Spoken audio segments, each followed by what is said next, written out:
killer, don't push me. That's good.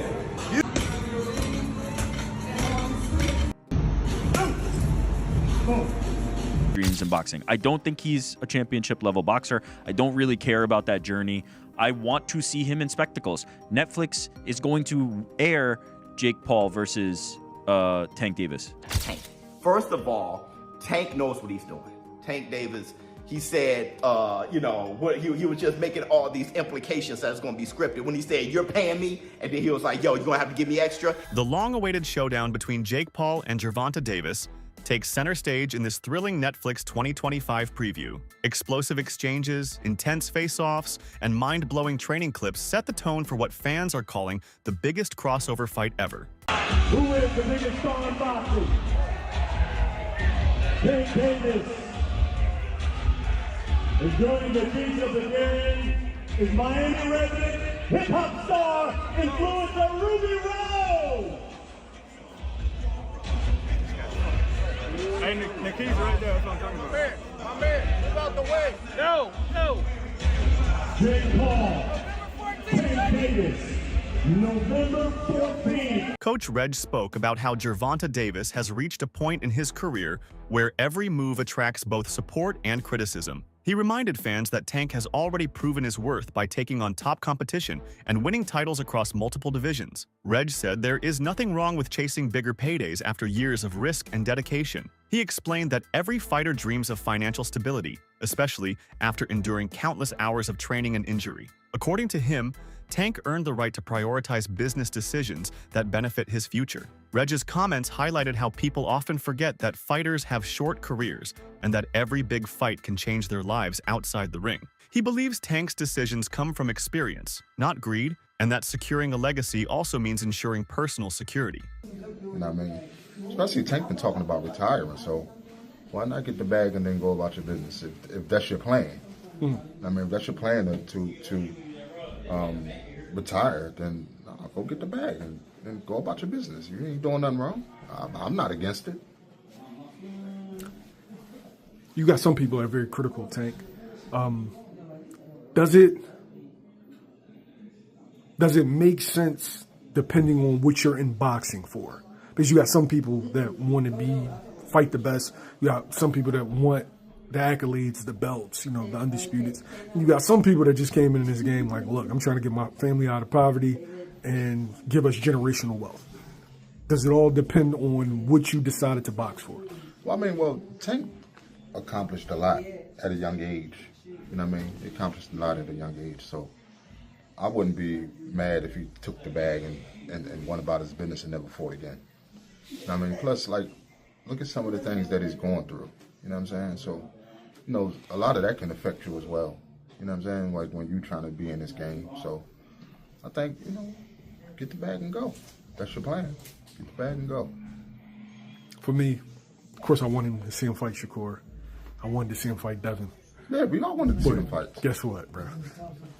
If they telling me it's a 40 or 50 bag, yeah. Michael Bisping shared his honest view about Gervonta Davis, saying that Tank's power and ring intelligence are undeniable. He praised the way Davis reads his opponents and adapts mid-fight, but he also reminded everyone that size differences can still influence the outcome of a match. In his words, skill alone cannot fully erase physical disadvantages. Bisping respects how Davis handled bigger opponents in the past, yet he points out that every added pound of muscle changes the balance of power. Against a fighter like Jake Paul, who naturally walks around heavier, the challenge will be maintaining endurance over time.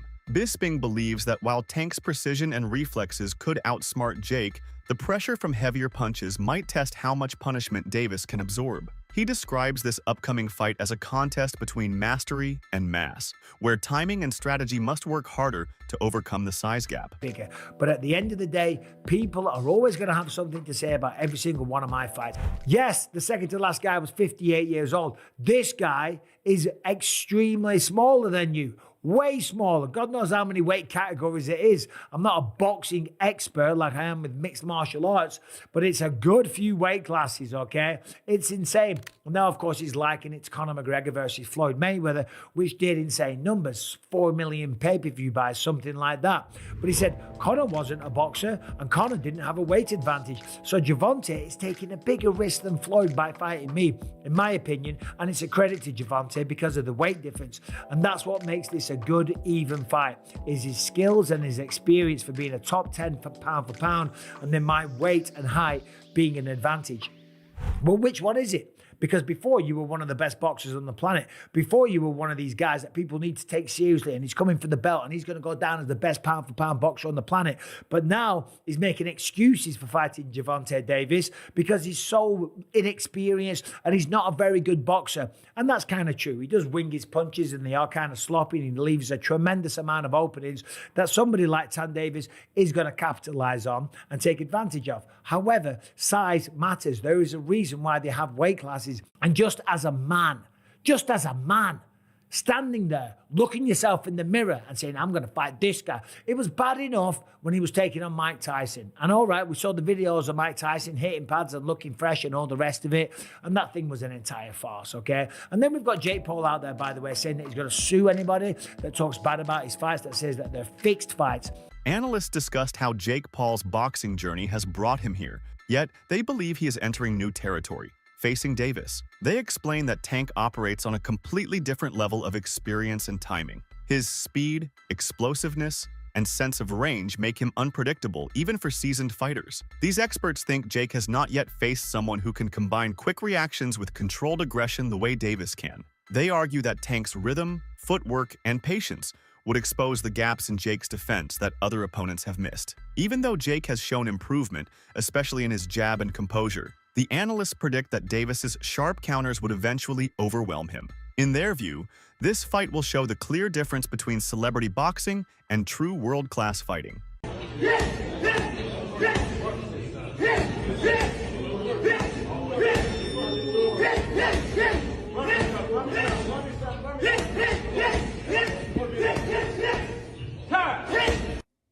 Tank Davis look crazy, bro. Chilaquiles.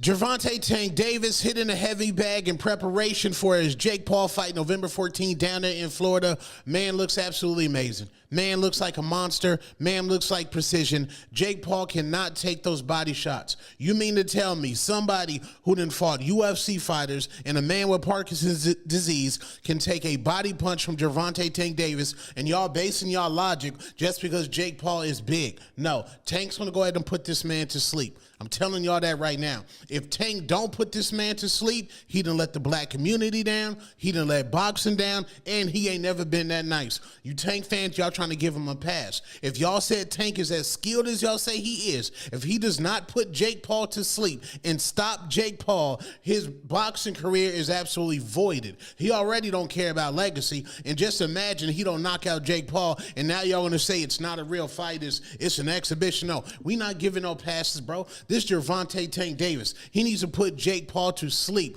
I don't want to hear nothing about, Jake Paul too big. No, Jake Paul chin ain't never been tested by somebody that hit as hard as Gervonta Tank Davis. Tank should put this man to sleep with ease. I'll say that respectfully. If you don't put him to sleep, a 2-pack of ass. That shit stinks. That's a 2-pack of ass at the highest level. And it's a musty energy at the highest level. Get it together. Get it together. Tank looks amazing. That's the Chilaquiles.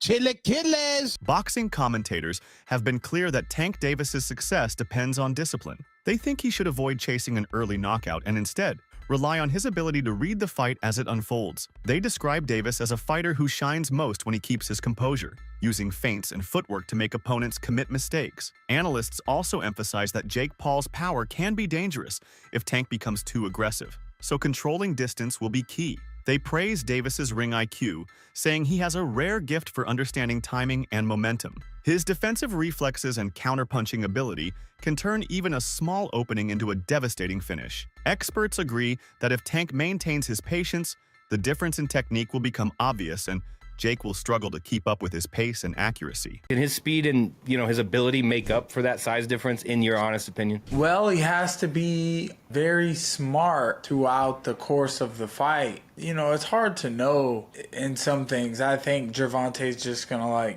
stick and move. He'll be fast, play it smart, I don't see him staying still for too long so Jake can land some shots. He'll just try to touch him. Who knows, man? It's an exhibition. It's a money grab.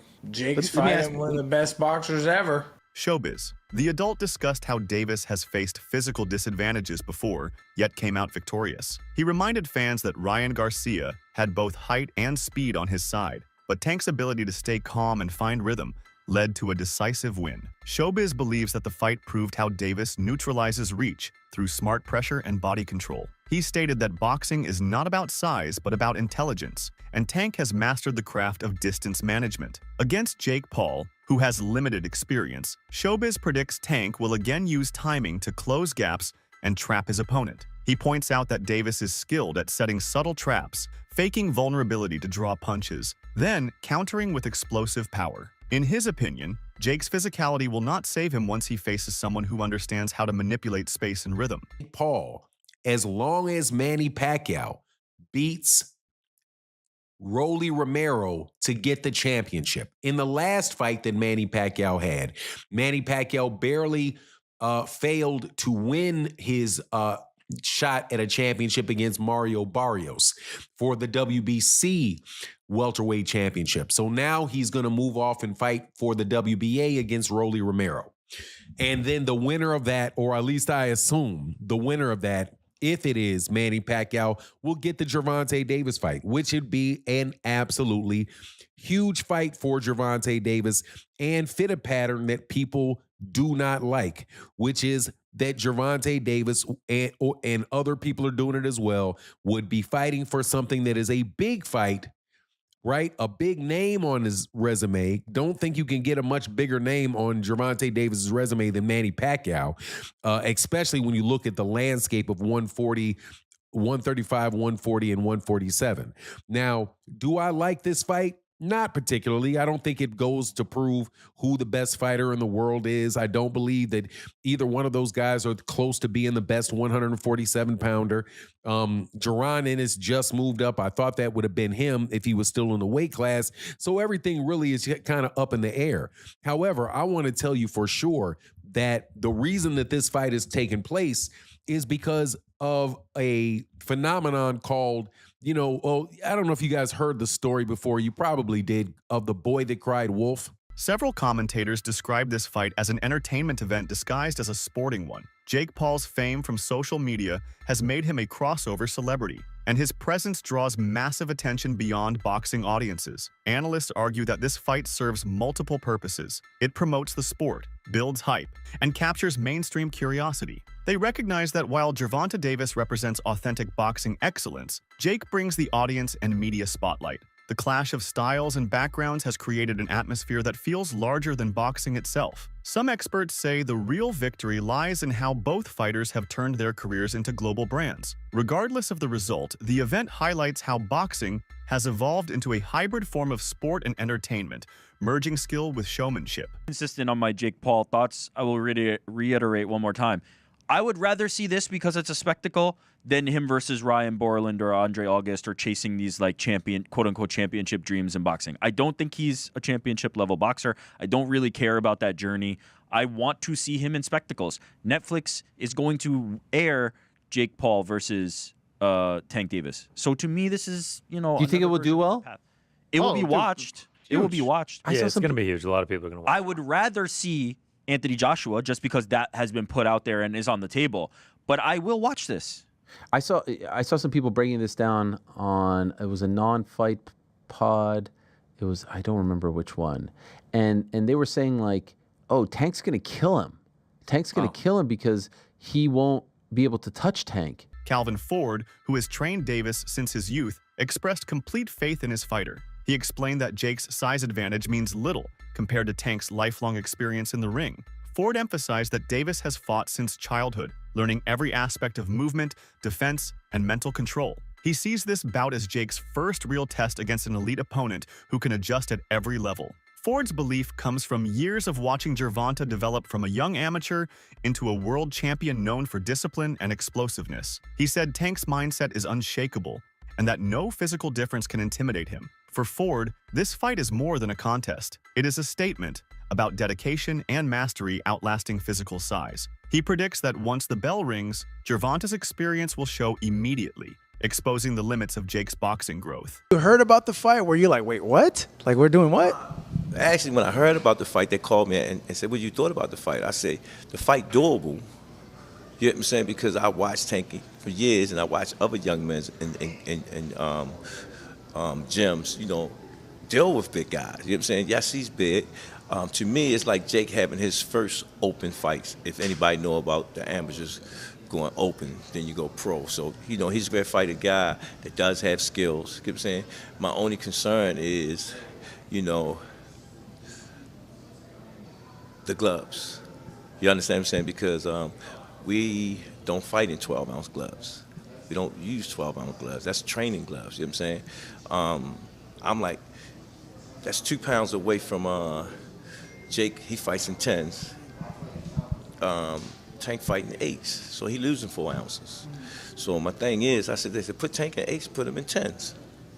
That makes the fight more interesting. You know what I'm saying? And we'll go from there because I understand. And I brought that question up to one of his handlers. They was, no, we don't want to do no mixed match. It's supposed to be an expedition. Why does it matter? What, you know, now y'all want the wins and the loss. You know what I'm saying? All these restrictions, but you want to be great. Being great is really pushing the envelope. You know what I'm saying?